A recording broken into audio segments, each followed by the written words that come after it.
120க்கும் அதிகமான மிலிட்ரி டார்கெட்டை அழிச்சிட்டோம். ரஷ்யா சொல்கிறாங்க உக்ரைனுடைய 120க்கும் அதிகமான மிலிட்ரி டார்கெட் அழிச்சிட்டோம், 80க்கும் அதிகமான கவச இராணுவ வாகனங்களை அழித்து விட்டோம் அப்படின்னு சொல்கிறாங்க. தலைநகரத்துக்கு பிறகு இவங்களுடைய தாக்குதல் தொடருமா அப்படிங்கிறது மட்டும்தான் கேள்வி. கியூவ் அப்படிங்கிற அவங்களுடைய தலைநகரத்தை சுற்றி வளைத்து விட்டது ரஷ்யா. அதையும் எதிர்த்து போராடுகிறது உக்ரைன். இதுக்கு பின்னாடி பல நாடுகளுடைய சப்போர்ட் இன்னும் உக்ரைனுக்கு கிடைக்கல. நாளைக்கு 3வது தினம் என்ன நடக்கும் அப்படிங்கிற கேள்விக்கு ரஷ்யாவினுடைய அதிபர் ஒரு பதிலை சொல்லியிருக்கார். என்ன பதில் அப்படிங்கிறதெல்லாம் இந்த ஒரு பதிவில் பார்த்துடலாம். அன்பு தமிழ் நெஞ்சங்களுக்கு தமிழ் பொக்கிஷத்தின் வணக்கங்கள்.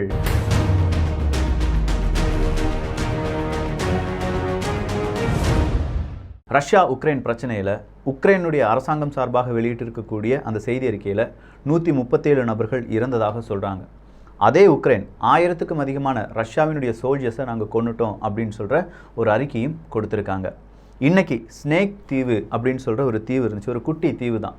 அந்த தீவு 13 இராணுவ வீரர்களால், உக்ரைனுடைய இராணுவ வீரர்களால் பாதுகாக்கப்பட்டது. அந்த 13 இராணுவ வீரர்களிடமும் ரஷ்யாவினுடைய இராணுவ வீரர்கள் கேட்குறாங்க, உங்களுடைய ஆயுதங்களை போட்டுட்டு சரணடைஞ்சிருங்க, ஒன்றும் செய்ய மாட்டோம் அப்படின்னு சொல்லி.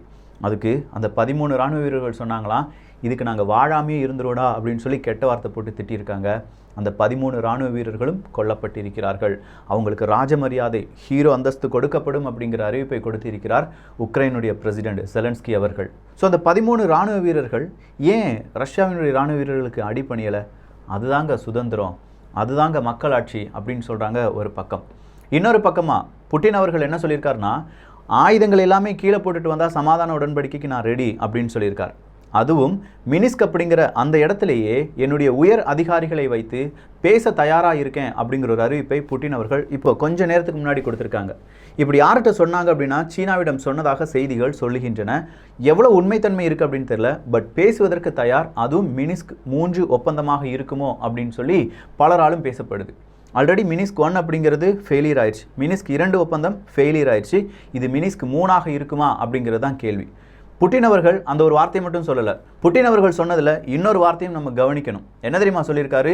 உங்களுக்கான விடுதலையை உங்கள் கையாலேயே பெற்றுக்கொள்ளுங்கள் அப்படின்னு சொல்லியிருக்கார். அது என்ன உங்களுக்கான விடுதலை உங்கள் கையாலேயே பெற்றுக்கொள்ளுங்கள்? வேறு எதுவுமே இல்லை. நீங்கள் இராணுவ வீரர்கள், உக்ரைனில் இருக்கக்கூடிய இராணுவ வீரர்கள் அந்த தலைநகரத்தில் இருக்கும் ஆட்சியை கவிழுங்கள், அங்கே இருக்கக்கூடிய அந்த ஆட்சியாளரை கைது பண்ணுங்கள். அப்படி கைது பண்ணிட்டீங்கன்னா உங்களுக்கு சுதந்திரத்தை நான் தாரேன் அப்படின்னு சொல்லியிருக்காங்க. ஸோ ஆப்கானிஸ்தானுக்குள்ள பெரிய அளவு போராட்டம் நடந்தது. ஆப்கானிஸ்தானுடைய ஆளும் அரசாங்கத்துக்கு எதிராக தாலிபன்கள் அப்படிங்கிறவங்க படையெடுத்து வராங்கப்பா, தாலிபன்களை எப்படியாவது இங்கே விடாமல் தலைநகரத்தை பாதுகாக்க வேண்டும் அப்படின்னு சொல்லி பல நபர்கள் போராடினாங்க, பல பழங்குடியினர்கள் போராடினாங்க. இன்னைக்கு ரஷ்யாவுக்கு எதிராக உக்ரைனுடைய எல்லாருமே போராடிட்டு இருக்கும்போது ரஷ்யாவினுடைய புட்டின் அவர்கள் சொல்வது, அங்கே இருக்கக்கூடிய அந்த அரசு அதிகாரி, அதாவது செலன்ஸ்கி அவர்களை நீங்கள் என்ன செஞ்சிருங்க, கைது பண்ணுங்க, யுத்தம் முடிஞ்சிடும், நாட்டோ படைகளுடைய எக்ஸ்பான்ஷன் இங்கே வராமல் இருக்கும் அப்படின்னு சொல்கிறாங்க. சில செய்தி ஊடகங்களில் ஸ்வீடன் இந்த மாதிரி உக்ரைனுக்கு ஹெல்ப் பண்ண போகிறாங்கப்பா அப்படிங்கிற ஒரு செய்தியை போட்டுட்டாங்க. அதை நம்பி தமிழ் விதையில் வேறு ஒரு செய்தியை நம்ம பதிவு பண்ணிட்டோம். ஆனால் ஸ்வீடன் அப்படி ஒரு ஹெல்ப் கொடுக்கல. ஸ்வீடன் என்ன சொல்லியிருக்காங்கன்னா, ஸ்வீடன், போலந்து போன்ற நாடுகள் என்ன சொல்லியிருக்காங்கன்னா, எப்பா இந்த மாதிரி பொருளாதார தடையை கொஞ்சம் ஸ்ட்ராங்காக கொடுங்கன்னு சொல்லியிருக்காங்க. இன்னும் அவங்களுடைய இராணுவத்தை உக்ரைனுடைய இராணுவத்துக்கு உதவியாக அனுப்புவோம் அப்படிங்கிற முடிவுக்கு வரவில்லை அப்படின்னு சொல்கிறாங்க.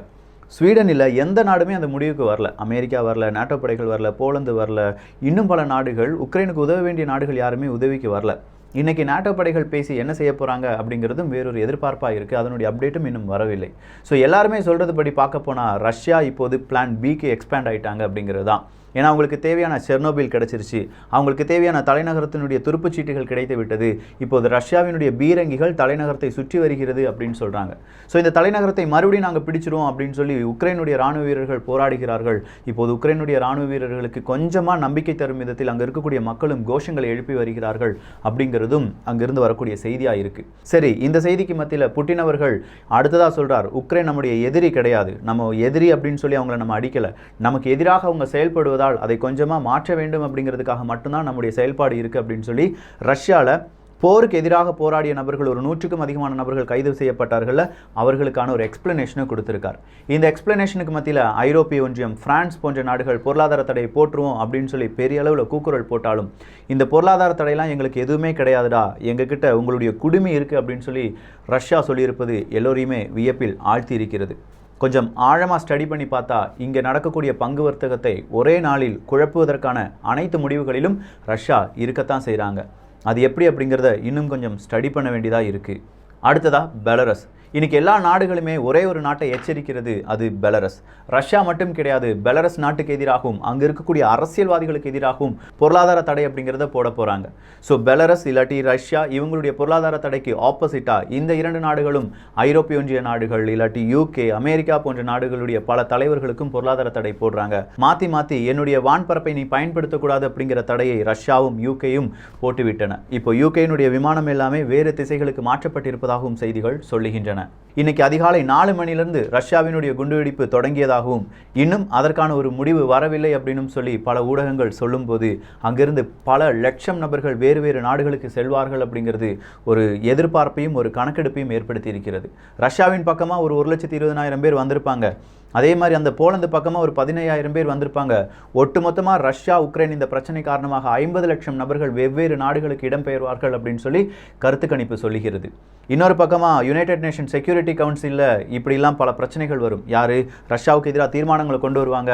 உக்ரைன் அரசாங்கம் இந்தியாவிடம் கேட்கிறது, உங்களுடைய பவரை எங்களுக்காக நீங்கள் பயன்படுத்த வேண்டும் அப்படின்னு சொல்லி உக்ரைன் அரசாங்கம் கேட்குது. ரஷ்யா அந்த பக்கமாக அப்படி ஏதாவது ஒரு பிரச்சனை வந்தால் நீ எனக்கு சப்போர்ட் தருவியா அப்படிங்கிற ஒரு கேள்வியை கேட்டிருக்கிறது. ஆனால் ரஷ்யாவும் சீனாவும் இணைந்து இந்த மாதிரி இன்டர்நேஷனல் சமுதாயத்தை அவங்களுடைய வீட்டோ பவரை வைத்து பெரிய அளவில் தப்பித்துக் கொள்வார்கள் என்பதும் இங்கே மறுக்க முடியாத உண்மையாகத்தான் இருக்குது. ஸோ வீட்டோ பவர் அவங்கக்கிட்ட இருக்குது, அவங்கக்கிட்ட போதுமான அந்நிய செலவாணி இருக்குது. அடுத்ததாக இவங்ககிட்ட இருக்கக்கூடிய வியூகங்கள் தான். இப்போ உக்ரைன் அப்படின்னு சொன்னால் அடுத்ததாக வேறு ஏதாவது நாடுகள் வருமா? சோவியத் யூனியன் ரஷ்யாவை ரீக்ரியேட் பண்ணி கொண்டு இருக்கிறார் புட்டின் அவர்கள் அப்படின்னு சொல்லி இன்னைக்கு அமெரிக்காவினுடைய ஸ்டேட் செக்ரட்டரி பிளிங்கன் அவர்கள் சொல்லிட்டாங்க. ரஷ்யாவினுடைய அதிபர் புட்டின் என்ன சொல்கிறாருன்னா, நியோ நாசிஸுக்கு எதிராக நான் போராடுகிறேன். நியோ நாசியினுடைய அந்த ஹெட்டை நீங்கள் என்ன செய்யணும், உங்களுடைய தலைமை பொறுப்பிலிருந்து அகற்ற வேண்டும் அப்படின்னு சொல்கிறாங்க. இதற்கு மியான்மர் வரவேற்பை கொடுத்திருக்கிறது. ஏன்னா மியான்மரில் நடக்கிறது இதே மாதிரியான ஒரு இராணுவ ஆட்சி தான். ஸோ டோட்டலாக பார்க்கும்போது ரஷ்யாவினுடைய ஒற்றை குறிக்கோள் ஜெலஸ்கி அப்படிங்கிற அவர் மட்டும்தான். அவரை ஆட்சியிலிருந்து இறக்கி விட்டு நேட்டோ படைகளுடைய எக்ஸ்பேன்ஷனை தடுத்த பிறகு இந்த யுத்தம் நிப்பாட்டப்படும்.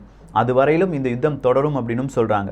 ஸோ இந்த யுத்தம் தொடரும் அப்படின்னு சொல்கிறதுக்கும் பல நாடுகள் உக்ரைனுக்கு கூட உதவிக்கு வராமல் இருப்பதற்கும் ஏதாவது சம்பந்தம் இருக்கா அப்படின்னு பார்த்தா, நேட்டோ படைகளை நீ தொட்டு விட்டாய் என்றால் நிச்சயமாக உனக்கு எதிராக நாங்கள் களம் புகுவோம். அது இல்லைன்னா கண்டிப்பாக நாங்கள் உனக்கு எதிராக பொருளாதார தடையை மட்டுமே விதிப்போம் அப்படின்னு சொல்லி நேட்டோ படைகள் ரஷ்யாவுக்கு இன்டைரக்டாக வாக்குறுதி கொடுத்துட்டாங்களோ என்னமோ. நேட்டோ படையில் இருக்கக்கூடிய நாடுகளும் ரொம்ப பெரிய சிக்கலில் இருக்காங்க. அதனால தான் நேட்டோ படைகளால் எதுவுமே செய்ய முடியல அப்படின்னு சொல்கிற வேறொரு குற்றையும் நம்ம இங்கே கவனிக்க வேண்டியது தான். பல ரஷ்ய இராணுவ வீரர்கள் உக்ரைன் நாட்டினுடைய இராணுவ வீரர்களுடைய யூனிஃபார்மை எடுத்து அவங்க போட்டுக்கிட்டு யூனிஃபார்மோடி, அதாவது அவங்க யுக்ரைன் யூனிஃபார்மோடி அங்கே உக்ரைனுக்குள்ள நாட்டில் புகுந்து அவங்களுடைய பலவிதமான காய் நகர்த்தலை செய்து வருகிறார்கள் அப்படிங்கிற செய்தியும் இன்னைக்கு கார்கில் யுத்தத்தை நினைவு கூறுகிறோம் அப்படிங்கிற பெயரில் பல ஊடகங்களில் வந்திருக்கிறது. ஒரு பக்கமாக எல்லா இடத்தையும் கைப்பற்றி வரும் ரஷ்யா, அதே ரஷ்யா உக்ரைனுடைய இராணுவ வீரர்களுக்கு கோரிக்கை வைத்திருக்கிறது, உங்களுடைய பதவியை உங்களுடைய தலைவரை நீங்களே கைது பண்ணுங்க அப்படின்னு சொல்லி. இன்னொரு பக்கமாக ரேடியேஷன் அதிகரிக்கிறது அப்படிங்கிற வேறொரு செய்தி. இன்னொரு பக்கமாக உயிரிழப்புகள் இன்னும் 2 நாட்களில் அதிகரிக்கலாம் அப்படின்னு சொல்லி அமெரிக்காவினுடைய உளவமைப்பு சொன்னதாக சொல்லுகிறார்கள். ஏன்னா இன்னும் வார் ஸ்டார்ட் ஆகலை, இன்னும் பெரிய படைகள் பெரிய நாடுகள் உக்ரைனுக்கு சப்போர்ட் கொடுக்கல, அந்த சப்போர்ட்டுக்காக ரஷ்யாவும் காத்து இருக்கிறது அப்படின்னு சொல்கிறது அந்த உளவமைப்பினுடைய செய்தியாக இருக்கிறது. எல்லாத்தையும் சுற்றி வளைச்சு பார்க்கும்போது இந்த யுத்தம் இன்றைக்கி இரவோடி முடிய போகிறது கிடையாது. நாளைக்கு நாளான்னைக்கு என்ன நடக்கப் போகுது, இல்லை நாளையுடன் இந்த யுத்தம் முடிவதற்கான வாய்ப்புகள் இருக்கா, பேச்சுவார்த்தையில் ஈடுபடுவார்களா?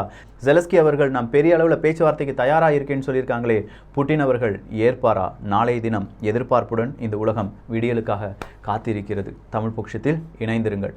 இந்த ஒரு காணொலி எப்படி இருந்துச்சு அப்படிங்கிற உங்களுடைய கருத்துக்கள் இங்கே வரவேற்கப்படுகின்றன. எல்லோரும் தமிழ் பொக்கிஷத்தில் இணைந்திருங்கள். நல்லதை பகிர்ந்து நல்ல சமுதாயத்தை உருவாக்குவோம். நன்றி, வணக்கம்.